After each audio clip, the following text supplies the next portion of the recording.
reste, la Guyane, souvenez-vous, un préavis de grève pour lundi a été remis par l'UTG Éclairage. Justement, notre invité ce soir est le directeur d'EDF, Augusto Suarez dos Reis. Bonsoir. Bonsoir. Merci d'avoir accepté notre invitation. Avant d'évoquer ce mouvement social, on le disait, Ségolène Royal a signé le décret d'application, on va dire comme ça, pour la programmation pluriannuelle de l'énergie en fin de matinée, document stratégique qui couvre les périodes de 2016-2018 puis 2019-2023 avec toujours un objectif d'autonomie d'ici 2030. Êtes-vous satisfait du document ? Alors je crois que la PPE est déjà une excellente chose pour la Guyane. Alors ce serait évidemment très long de détailler tout son contenu. Le président l'a évoqué, la CTG l'a évoqué tout à l'heure, la ministre aussi. Je retiendrai pour ma part trois points majeurs dans cette PPE. La première, c'est la décision de renouveler la capacité de production sur l'île de Cayenne avec la construction d'une nouvelle centrale thermique sur l'île de Cayenne. Et ça, c'est une très bonne nouvelle pour la sécurité énergétique du territoire. Et ça permet d'engager, du reste, un investissement majeur de 400 millions d'euros qui avait été annoncé, si vous vous en souvenez, par notre président Jean-Bernard Lévy lors de son passage en Guyane. Le deuxième point, qui n'a pas été cité tout à l'heure, c'est la construction de nouvelles capacités de production dans l'Ouest pour accompagner le développement et sécuriser la desserte en électricité de cette partie du territoire. Et le troisième point majeur, c'est un engagement résolu dans les communes de l'intérieur pour renforcer l'accès à l'électricité et puis renforcer également les énergies renouvelables dans les communes de l'intérieur. Donc au global, c'est une PPE ambitieuse qui permet en fait à la Guyane de conforter un leadership qui a été rappelé par Madame la Ministre, puisque nous avons un taux d'ENR qui est simplement le record de France. Parlons maintenant du syndicat UTG Éclairage que nous avons bien sûr souvent entendu dans les médias.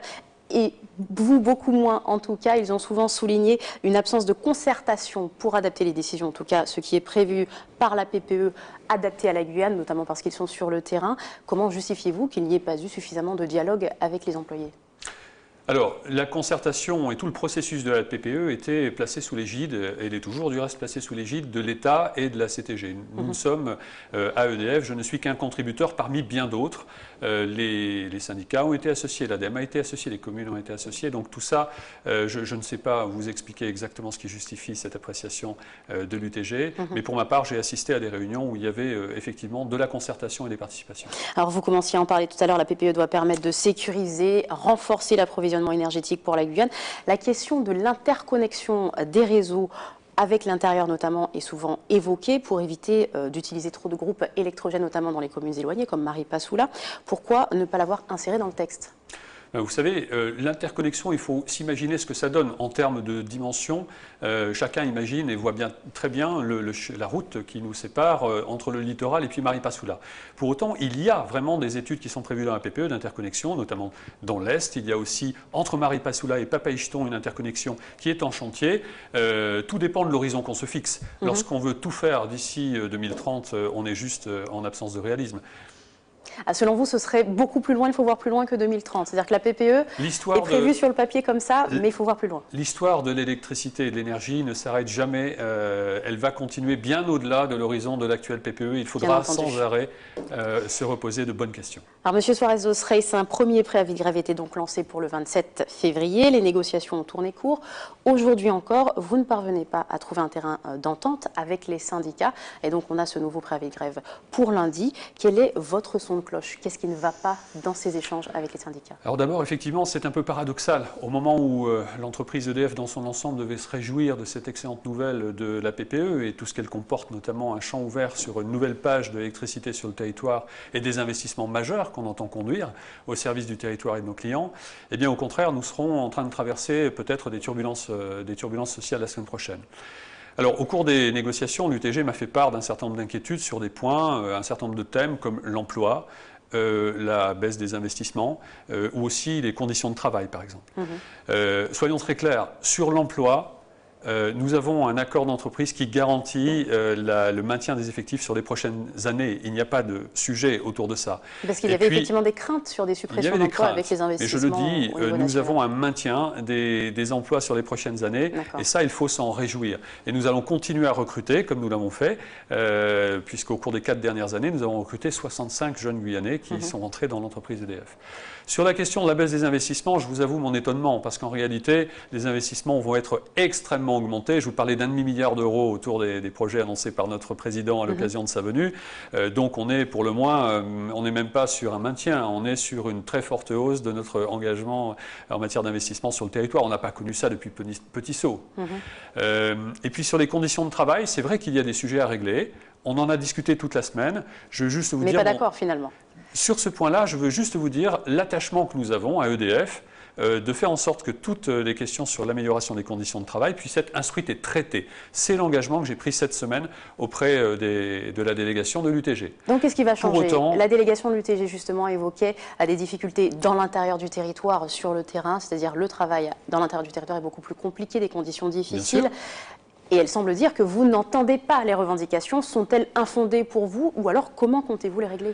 Non, ces sujets sur, par exemple, les conditions de travail des salariés qui sont présents sur les communes de l'intérieur ou s'y rendent, parce qu'il y a une partie de nos équipes qui viennent du littoral vers les communes de l'intérieur, c'est une préoccupation constante. Vous savez, on a rebâti ensemble avec l'ensemble des équipes un projet stratégique il y a quelques années pour dire ce que nous souhaitions faire d'ici 2020, et ce sujet-là est au cœur de nos actions stratégiques. Simplement, il faut comprendre que les choses prennent peut-être un peu plus de temps que ce que les uns et les autres peuvent imaginer pour être réglés, parce que chacun imagine que dans les communes de l'intérieur, effectivement, les choses ne sont pas forcément faciles à mettre en œuvre. Mon engagement, je le redis sur la question des conditions de travail, c'est d'aller jusqu'au bout, en totale concertation avec l'ensemble des agents, jusqu'au bout de tous les points qui sont soulevés. Il n'y a pas d'ambiguïté sur le sujet. D'accord. Mais il y aura grève lundi? Ou alors pour l'instant, vous n'en savez rien? On l'annonce. Je vous avoue que cet après-midi, j'étais avec la délégation UTG qui m'a fait part de la perspective d'entrer en grève lundi, ce qui est effectivement une perspective qui m'enchante guère, et je ne pense pas que le week-end change cette perspective. Donc vous ne répondrez pas tout de suite, en tout cas, à leurs revendications, si on comprend bien?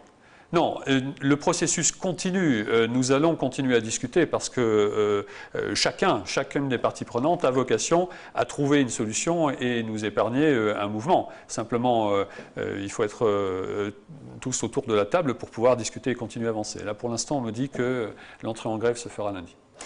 Alors, on poursuit avec donc les compteurs numériques automatiques qui devraient bientôt être installés en Guyane. Alors, ces petits ordinateurs effectuent environ 80% quand même du travail d'un agent EDF, notamment les relevés de compteurs et puis d'autres gestes qui seront maintenant numérisés. Vous y êtes favorable? Vous savez, les compteurs numériques, ça fait partie de l'avenir du secteur de l'électricité. Et si partout dans le monde, on a cette nouvelle génération de compteurs qui sont déployés par les énergéticiens au service du territoire et des clients, c'est bien parce qu'ils apportent des avantages. Alors, beaucoup de collectivités les ont quand même refusés en France. On peut peut-être, si vous voulez, discuter 2 minutes ou présenter 2 minutes ces avantages, parce que dans le fond, en qualité d'entreprise de service, c'est avant tout le service au client qui m'intéresse. Et de ce point de vue-là, un compteur numérique, c'est des factures systématiquement exacte et précise, c'est moins de dérangement, on n'a plus besoin d'attendre un rendez-vous pour avoir une intervention d'un technicien clientèle chez soi. Certains vous diront qu'ils préféraient avoir quelqu'un face à eux. Peut-être, mais en tout cas c'est moins de dérangement. La majorité des clients trouvent que quand on fixe des rendez-vous pour intervenir chez eux, c'est quand même une contrainte avec laquelle ils se doivent de composer. C'est aussi en cas de panne sur le réseau, plutôt que d'appeler, nous sommes informés en direct et donc on agit plus vite pour la localisation et le dépannage, entre autres avantages, vous voyez. Et puis bien entendu, j'allais l'oublier parce que c'est important, c'est également un outil qui est essentiel pour construire les économies d'énergie et donc d'argent demain et aller encore plus vers la transition énergétique.